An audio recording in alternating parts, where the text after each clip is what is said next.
Бажаю здоров'я, шановні українці і українки. Звіт за цей день. Провів засідання Ставки. Основні питання – це захист наших портів, продовження продовольчого експорту морем. Це стратегічно важливе питання, та не лише для нашої держави. Торік, завдяки нашій Чорноморській зерновій ініціативі, вдалося запобігти ціновій кризі на глобальному продовольчому ринку. За ціновим вибухом неминуче би почались і політичні, і міграційні кризи, зокрема в африканських та азійських країнах. Очевидно, російське керівництво зараз таки намагається спровокувати ці кризи.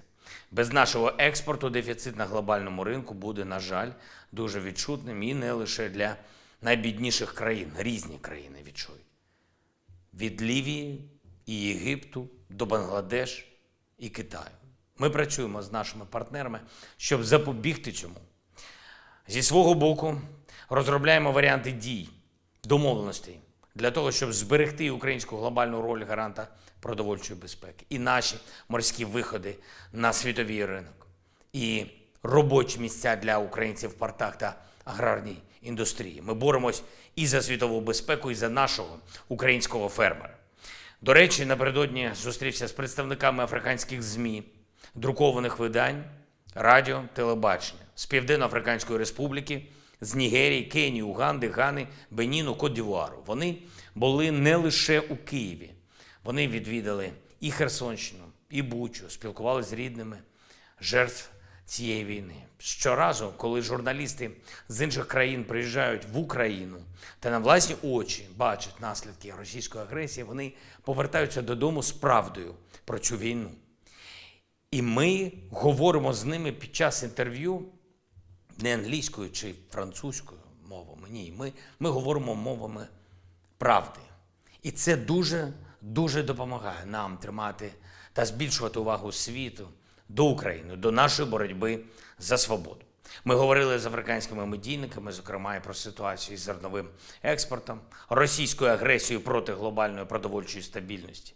Я вдячний кожному і кожній в світових ЗМІ, хто чесно розповідає своїй аудиторії побачене в нашому регіоні, в нашій країні.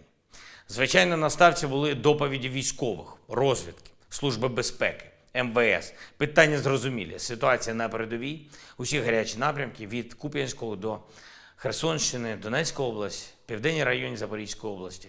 Розглянули питання щодо постачання боєприпасів і захисту від російських ракетних та дронових ударів. Я хочу подякувати нашим повітряним силам та усім захисникам, захисницям неба з інших видів і родів військ. Дякую за кожну збиту російську ракету, за кожен збитий шахет, за врятовані життя наших людей, інфраструктуру, зокрема в Одесі та області. Особливо вдячний 160-й Одеській та 208-й Херсонській зенітним ракетним бригадам, 302-му зенітному ракетному Харківському полку і воїнам 14-ї радіотехнічної бригади імені Богдана Хмельницького за своєчасне виявлення цілей. Дякую.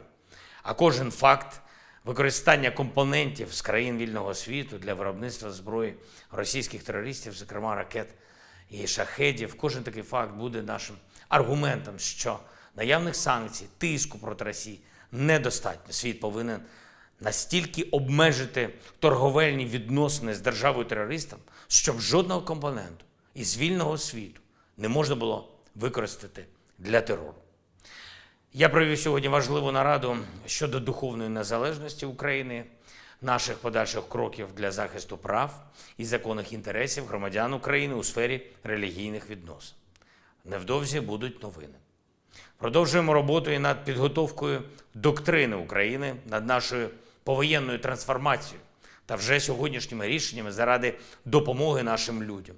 Міністр охорони здоров'я та міністр соціальної політики представили мені концепцію створення мережі реабілітаційних центрів в Україні. Різний рівень і функціонал, але абсолютно необхідні послуги реабілітації. Вже почалась реалізація. Міністри представлять ці деталі. Зустрівся із керівником Японського агентства міжнародного співробітництва. Це одна із найбільших в світі інституцій підтримки економічного та соціального розвитку. Її робота схожа із роботою, приміром, американської USAID, яку в Україні вже знають. Японське агентство зараз реалізує програму екстреного відновлення в Україні, а обсяг програми – $500 мільярда. А загалом за час від початку повномасштабної агресії це японське агентство вже надало Україні підтримки на понад $1 мільярд. І у нас є потенціал для збільшення співпраці. Саме про це говорили: розмінування, енергетика, проекти в інфраструктурі, освіта. Дуже важливо будівництво реабілітаційних центрів для подолання наслідків війни. Ще одне. Підписав укази про нагородження наших воїнів. 7 указів, загалом 1255 воїнів. Бойові бригади та підрозділи. Різні ділянки фронту. Однакова найвища хоробрість.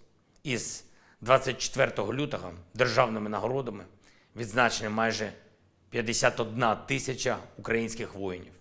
Я дякую усім, хто бореться заради України.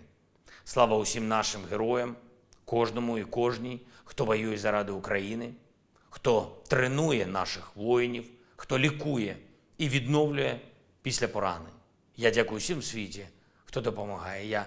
Я дякую усім партнерам за сьогоднішній Рамштайн, особливо міністру оборони США Остіну, за дуже чіткі, недвозначні і потужні заяви. Подолати російську агресію, покарати Росію за терор – це історичне завдання сучасного покоління лідерів світу. І світ виконає це завдання. Перемога України буде. Слава Україні!